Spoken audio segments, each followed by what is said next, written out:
அன்பு நேயர்களுக்கு இனிய வணக்கம். துலாம் ராசிக்கார நேயர்களுக்கு நம்ம இன்னைக்கு வீடியோ பதிவுக்கு முழுமையா போறதுக்கு முன்னாடி முருகரை மனதார வணங்கிட்டு வீடியோ பதிவுக்குள்ள போகலாங்க.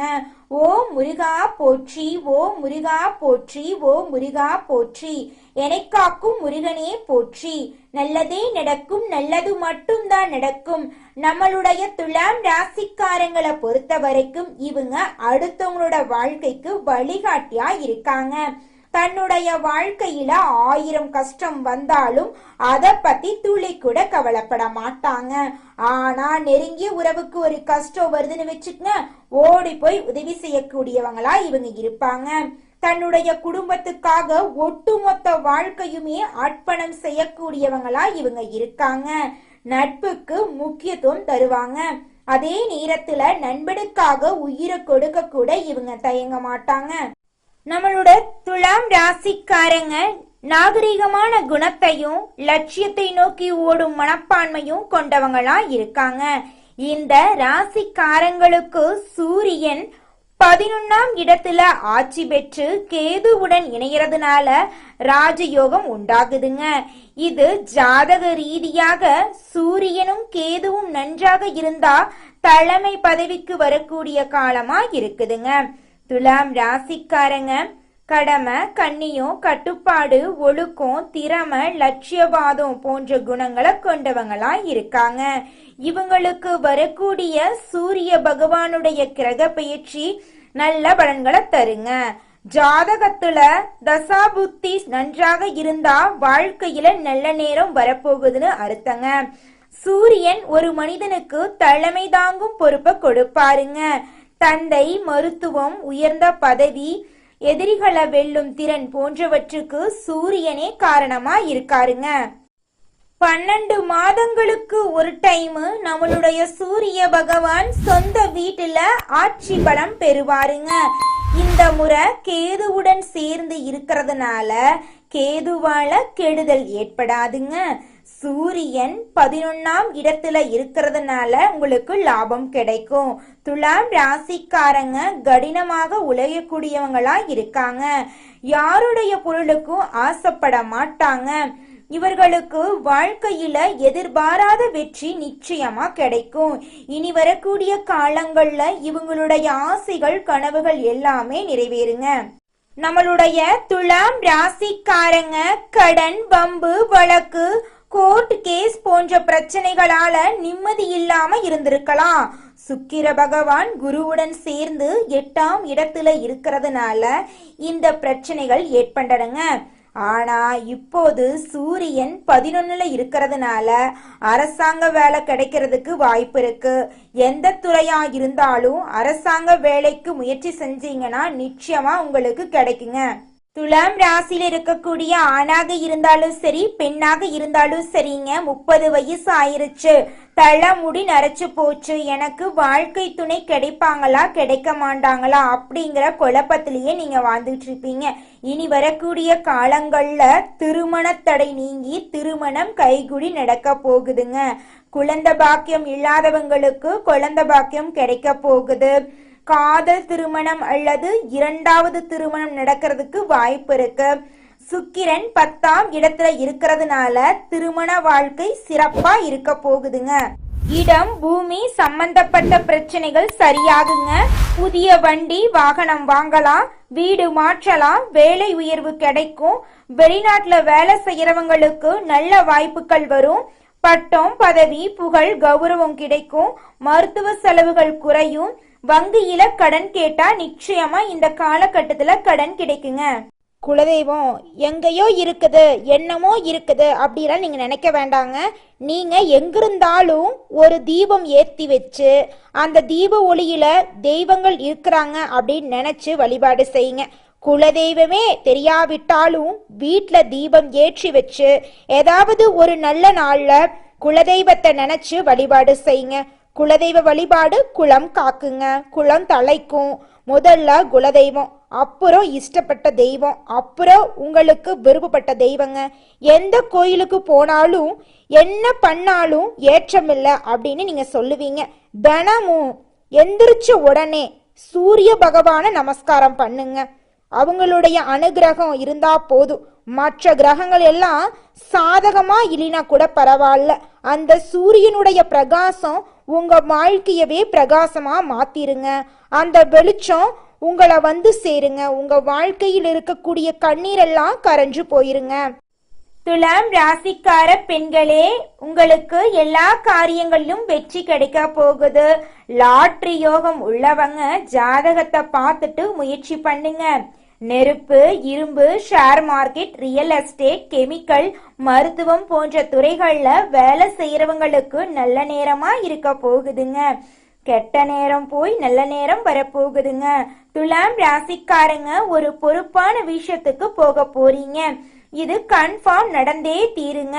மருத்துவத்துறை, ஷேர் மார்க்கெட்டிங் எல்லாமே சூப்பரா இருக்குங்க. பெண்களுக்கு எல்லாமே வெற்றியை நிச்சயமா கொடுக்குங்க. துலாம் ராசிக்காரர்களே, உங்களுக்கு இந்த மாதம் அதிசயமும் அற்புதமும் நடக்க போகுது. வீடு, இடம், பூமி, வண்டி, வாகனம், வெளிநாட்டு யோகமெல்லாம் உங்களுக்கு இருக்கு. படிப்புல முன்னேற்றம் அடைய போறீங்க. தொழிலெல்லாம் சூப்பரா இருக்க போகுது. உங்க வாழ்க்கையில இனி வரக்கூடிய காலங்கள்ல துன்பம் அப்படிங்கிற பேச்சுக்கு துளி கூட இடம் கிடையாதுங்க. ஆசிரியர் வேலை, பேங்க் வேலை, நகை கடை வச்சுக்கிறவங்களுக்கு நல்ல மாற்றம் ஏற்பட போகுதுங்க. உங்க வாழ்க்கையில இனி வரக்கூடிய காலங்கள்ல மிகப்பெரிய வெற்றியெல்லாம் கிடைக்க போகுதுங்க. துலாம் ராசிக்காரர்களே, இந்த மாதம் கிரகநிலை எப்படி இருக்குன்னு பார்க்கலாங்க. பஞ்சமஸ்தானத்துல சனி பகவான் இருக்காரு, ராகு பகவான் இருக்காரு. பாக்யஸ்தானத்துல புதன் பகவான், குரு பகவான், சுக்கிர பகவான் இருக்காங்க. தொழில் ஸ்தானத்துல சூரிய பகவான் இருக்காரு. லாபஸ்தானத்துல கேது பகவான் இருக்காரு. விரயஸ்தானத்துல சந்திர பகவானும் செவ்வாய் பகவானும் இருக்காங்க. இந்த கிரகநிலை மாற்றத்தின் மூலமாக உங்க வாழ்க்கையில மகிழ்ச்சியும் சந்தோஷமும் ஏற்பட போகுது. நிம்மதியான மனக்குழப்பம் இல்லாத வாழ்க்கையை நீங்க வாழ போறீங்க. இந்த மாதம் நல்ல திருப்பமெல்லாம் ஏற்பட போகுது. தொழில்ல லாபம் கிடைக்க போகுது. உங்க வாழ்க்கையில சந்தோஷம் இரட்டிப்பா கிடைக்க போகுது. ஷேர் மார்க்கெட் துறையில இன்வெஸ்ட்மெண்ட் பண்ணியிருந்தீங்கன்னா உங்களுக்கு இரட்டி பண லாபம் கிடைக்கும். திருமணம் ஆகாதவங்களுக்கு திருமணம் நடக்கும். குழந்தை பாக்கியம் இல்லாதவங்களுக்கு குழந்தை பாக்கியம் கிடைக்கும். உங்க கையில செல்வாக்கு அதிக அளவுல இருக்கக்கூடிய மாதமாக இந்த மாதம் உங்களுக்கு அமைஞ்சிருக்குதுங்க. உத்தியோகத்துல இருக்கிறவங்க இந்த மாதம் முன்னேற்றம் காண்பீங்க. சிலருக்கு எதிர்பார்த்த பதவி உயர்வு கிடைக்கும். குடும்பத்துல சந்தோஷமான நிலை காணப்படுங்க. கணவன் மனைவிக்கிடையே இருந்த கருத்து வேறுபாடுகள் நீங்குங்க. அக்கம் பக்கத்தினருடன் அனுசரித்து செல்றது நல்லதுங்க. உங்க குடும்பத்துல சந்தோஷம் நிலவ போகுதுங்க. பெண்களுக்கு மனம் மகிழும்படியான காரியங்கள் நடக்குங்க. ஆன்மீகத்தின் மீது நாட்டம் அதிகரிக்கக்கூடிய மாதமாக உங்களுக்கு இந்த மாதம் இருக்குதுங்க. இந்த உலகத்துல நம்ம எல்லாருமே 16 செல்வங்களை நோக்கியே பயணம் செய்யறோம். பணம், பதவி, புகழ், கௌரவம் இதையெல்லாம் அடையணும், பணத்தை சம்பாதிக்கணும் அப்படின்னு நினைக்கிறோம். இந்த 16 செல்வங்களும் நாம் நினைக்கும் சம்பாதியும் கிடைக்கணும் அப்படின்னா பக்தி அவசியங்க. வயதுல பெரியவங்க பணம், பாசம், தொழில் மீது பக்தி நம்பிக்கையோட ஒரு காரியத்தை செஞ்சாங்கன்னா அந்த விஷயத்துல நிச்சயமா வெற்றி கிடைக்குங்க. நம்ம வாழ்க்கையில சின்ன சின்ன தவறு செய்யறது வழக்கம்தாங்க. எந்த ஒரு விஷயத்தையும் தொடர்ந்து செய்யாத இருக்கிறது நம்மளோட முதல் தவறுங்க. புத்தாண்டன்னைக்கு, பிறந்தநாள் அன்னைக்கு நம்ம ஒரு சபதம் எடுக்கிறோம். அதை முழுமையா நிறைவேற்ற முடியாம போறதுனால பக்திக்கு விடை கிடைக்காம போகுதுங்க. எதை நினைக்கிறோமோ அதை நடக்க வேண்டும்னா நம்ம ஒரு காரியத்தை மனசுல வச்சு அதற்காக தொடர்ந்து முயற்சி பண்ணணும். கடவுளை வழிபாடு செய்யணும். நம்பிக்கைக்கு மோசடி செய்யக்கூடாதுங்க. இத மனசுல பதிச்சுட்டு நிச்சயமா நீங்க உழைச்சிக்கிட்டு முருகரை வணங்கிட்டே இருந்தீங்கன்னா உங்களுடைய தலையெழுத்து மனிதனா பிறந்த ஒவ்வொருவருக்கும் ஆசை இருக்கதாங்க செய்யும். அந்த ஆசைகளை அடைய நம்ம நினைச்சா மட்டும் பத்தாதுங்க. முழு மனசோட நம்மளுடைய ஆசைகளை அடைவதற்கான வழிய ஒவ்வொரு நாளும் என்ன பண்ணணும்னு யோசிச்சு அதற்கான திட்டங்களை தீட்டி உழைச்சுக்கிட்டே இருக்கணுங்க. உழைச்சா நிச்சயமா நம்மளுடைய ஆசைகள் எல்லாமே நிறைவேறிடுங்க. உங்க வாழ்க்கையில இனி வரக்கூடிய காலங்கள்ல உங்களுடைய அனைத்து ஆசைகளும் நிறைவேற போகுதுங்க. அப்படி ஒவ்வொரு மனிதனுக்கும் இருக்கக்கூடிய பொதுவான ஆசை என்னன்னு பார்த்தீங்கன்னா 16 செல்வங்களையும் அடைந்து வாழணும் அப்படின்னு தான் ஒவ்வொரு மனிதனுடைய ஆசையும் இருக்குதுங்க.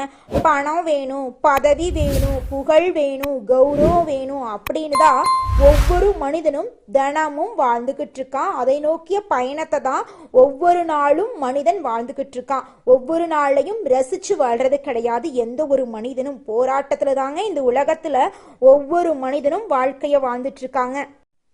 ராசி மண்டலத்துல 7வதா இருக்கக்கூடிய ராசி தாங்க நம்மளோட துலாம் ராசி. நம்மளோட துலாம் ராசிக்கு அதிபதியா இருக்கக்கூடியவங்க யாருன்னு பாத்தீங்கன்னா சுக்கிர பகவானுங்க. காலம் வரும் வர காத்திருப்பது தாங்க துலாம் ராசிக்காரங்களுக்கு பிடிக்கும். முயற்சி பண்ணி தான் வாழ்க்கையில வெற்றி அடையணும் அப்படின்னு இவங்க நினைப்பாங்க. சித்திரை 3, 4ஆம் பாதங்க, சுவாதி, விசாகம் 1, 2, 3ஆம் பாதத்துல பிறந்தவங்க துலாம் ராசியை சேர்ந்தவங்க. நம்மளோட துலாம் ராசிக்காரங்களுக்கு நட்பா இருக்கக்கூடியவங்க யாருன்னு பாத்தீங்கன்னா மிதுனம், சிம்மம், தனுசு, கும்பம் இவங்க எல்லாரும் நம்மளோட துலாம் ராசிக்காரங்களுக்கு நட்பு ராசியா இருக்காங்க. துலாம் ராசிக்காரங்க வாழ்க்கையில தோல்வி வந்தா கூட பயப்பட மாட்டாங்க, அழுக மாட்டாங்க. போராடி வாழ்க்கையில முயற்சி பண்ணிக்கிட்டே இருப்பாங்க. அடுத்தவங்க செய்ய முடியாதுன்னு ஒதுக்கி வச்ச காரியத்தை கூட அழகா முயற்சி பண்ணி தன்னம்பிக்கையோட அந்த காரியத்துல வெற்றி அடையக்கூடியவங்களா இவங்க இருப்பாங்க. அடுத்ததாக நம்முடைய துலாம் ராசி இருக்கக்கூடிய நட்சத்திரம் என்னென்ன, அவங்களோட வாழ்க்கையில இந்த மாதம் எப்படி இருக்கும்னு பார்க்கலாங்க. முதலாவதாக நம்மளுடைய துலாம் ராசியில் இருக்கக்கூடிய நட்சத்திரம் சித்திரை 3, 4ஆம் பாதம். உங்களுக்கு இந்த மாதம் எப்படி இருக்குன்னு பார்க்கலாங்க. இந்த மாதம் மனதில் இனம் தெரியாத பயம் வர வாய்ப்பு இருக்கு. கொஞ்சம் பார்த்து கவனமா சந்தோஷமா தைரியமா இருந்துக்கோங்க. அந்த பயம் வரக்கூடிய நேரத்துல இறை வழிபாட்டுல மனதை செலுத்துறது உங்க வாழ்க்கைக்கு நன்மையை தருங்க. உத்தியோகத்துல இருக்கிறவங்களுக்கு பதவி உயர்வு கிடைக்க போகுது, சம்பள உயர்வு கிடைக்க போகுதுங்க. உத்தியோகத்துல இருக்கிறவங்களுக்கு சாதனைகள் செய்யும் காலமாக இந்த காலம் இருக்குதுங்க. பணத்தை பாதுகாப்பது சம்பந்தப்பட்ட வேலைகளை இருக்கிறவங்க கவனத்தோடு இருக்கிறது நல்லதுங்க. திருமண வயதில் இருக்கக்கூடிய துலாம் ராசிக்காரர்களுக்கு திருமண தடை நீங்கி திருமணம் நடக்க போகுதுங்க. குழந்தை பாக்கியம் இல்ல, நாங்க போகாத கோயில் இல்ல, பண்ணாத பரிகாரம் இல்ல, எங்களுக்கு குழந்தை பாக்கியம் கிடைக்குமா கிடைக்காதான்னு கேட்கக்கூடிய துலாம் ராசி இருக்கக்கூடிய தம்பதியினருக்கு இனி வரக்கூடிய காலங்கள்ல குழந்தை பாக்கியம் நிச்சயமா கிடைக்க போகுதுங்க. உங்க வாழ்க்கையில இந்த மாதம் மேலும் நல்லதெல்லாம் நடக்க உங்க வீட்டுக்கு பக்கத்துல இருக்கக்கூடிய விநாயகர் ஆலயத்துக்கு போயிட்டு விநாயகரை மனதார வணங்கிட்டு வாங்க. உங்க வாழ்க்கையில இருக்கக்கூடிய துன்பம் அப்படிங்கிற இருள் காணாம போயிடும். இன்பம் உங்களுக்கு பல மடங்கு கிடைக்குங்க. அடுத்ததாக நம்முடைய துலாம் ராசியில் இருக்கக்கூடிய நட்சத்திரம் சுவாதி. உங்களுக்கு இந்த மாதம் எப்படி இருக்குன்னு பார்க்கலாங்க. இந்த மாதம் மேலதிகாரிகளிடம் சுமூகமான உறவை வைத்துக் கொள்ளுங்க. உங்களுடைய வேலைகளை பிறரிடம் ஒப்படைக்க வேண்டாங்க. மனிதர்களை இனம் கண்டு கொள்வீங்க. யார் நல்லவங்க யார் கெட்டவங்க அதெல்லாம் உங்களுக்கு தெரியக்கூடிய காலகட்டமா இந்த காலகட்டம் இருக்குதுங்க. உங்களை சுத்தி இருக்கக்கூடியவங்களோட குணத்தை நீங்க தெரிஞ்சுக்க போறீங்க. உங்க குடும்பத்துல இருந்த பிரச்சனைகள் எல்லாமே காணாம போக போகுது. குடும்பத்துல சந்தோஷமான நிலை ஏற்பட போகுது. கணவன் மனைவி இருவருமே விட்டு கொடுத்து வாழ்க்கைய வாழ போறீங்க. உங்களுடைய குழந்தைங்களோட கல்வியில முன்னேற்றம் காணக்கூடிய மாதமாக இந்த மாதம் இருக்குதுங்க. உங்க வாழ்க்கையில நிம்மதி அதிகரிக்க போகுதுங்க. மனசுல இருந்த குழப்பம் தீர போகுதுங்க. உடல் ஆரோக்கியம் சிறப்பா இருக்க போகுதுங்க. இந்த மாதம் மேலும் நல்லதெல்லாம் நடக்க நீங்க செய்யக்கூடிய பரிகாரம் என்னன்னு பாத்தீங்கன்னா உங்க வீட்டுக்கு பக்கத்துல இருக்கக்கூடிய ஆஞ்சநேயர் ஆலயத்துக்கு போயிட்டு ஆஞ்சநேயர் கிட்ட உங்க வாழ்க்கையில இருக்கக்கூடிய நிறை குறைகளை சொல்லிவாங்க. நிச்சயமா ஆஞ்சநேயர் உங்க வாழ்க்கையில் இருக்கக்கூடிய நிறை குறைகளை சரி செஞ்சு உங்க வாழ்க்கைக்கு வெளிச்சத்தை கொண்டு வருவாருங்க. ஓம் ஆஞ்சநேயரே போற்றி, ஓம் ஆஞ்சநேயரே போற்றி, ஓம் ஆஞ்சநேயரே போற்றி, எனைக் காக்கும் ஆஞ்சநேயரே போற்றி. நல்லதே நடக்கும், நல்லது மட்டும்தான் நடக்கும். அடுத்ததாக விசாகம் 1, 2, 3ஆம் பாதம். உங்களுக்கு இந்த மாதம் எப்படி இருக்குன்னு பார்க்கலாங்க. இந்த மாதம் உங்களது கோரிக்கைகளும் ஆசைகளும் நிறைவேறுங்க. தாய் மற்றும் தந்தை வழி உறவுகளுடன் வீண் வாக்குவாதங்கள் ஏற்படலாம். கொஞ்சம் பார்த்து கவனமா இருந்துக்கோங்க. மற்றவங்க செய்யும் சிறு தவறுகளை மன்னிக்க பழகிக்கொள்ளுங்க. அரசியல்ல உள்ளவங்களுக்கு பதவி உயர்வு கிடைக்க போகுதுங்க. கலைத்துறையில இருக்கக்கூடியவங்களுக்கு உங்களுடைய கலை திறமைய வெளிப்படுத்தக்கூடிய மாதமாக இந்த மாதம் அமைஞ்சிருக்குதுங்க. புதுசா நிலம் வாங்க போறீங்க, வீடு கட்ட போறீங்க. உங்க வாழ்க்கையே ஒளிவட்டமா இருக்க போகுதுங்க. உங்க வாழ்க்கையில இந்த மாதம் மேலும் நல்லதெல்லாம் நடக்க நீங்க செய்யக்கூடிய பரிகாரம் ஏன்னு பாத்தீங்கன்னா, மகாலட்சுமிய வணங்குனா போதுங்க. உங்க வாழ்க்கையில இருக்கக்கூடிய அனைத்து பிரச்சனைகளும் தீர்ந்து போயிருங்க. மனசு நிம்மதி நிச்சயமா கிடைக்குங்க. நல்லதே நடக்கும், நல்லது மட்டும்தான் நடக்கும். நன்றி, வணக்கம்.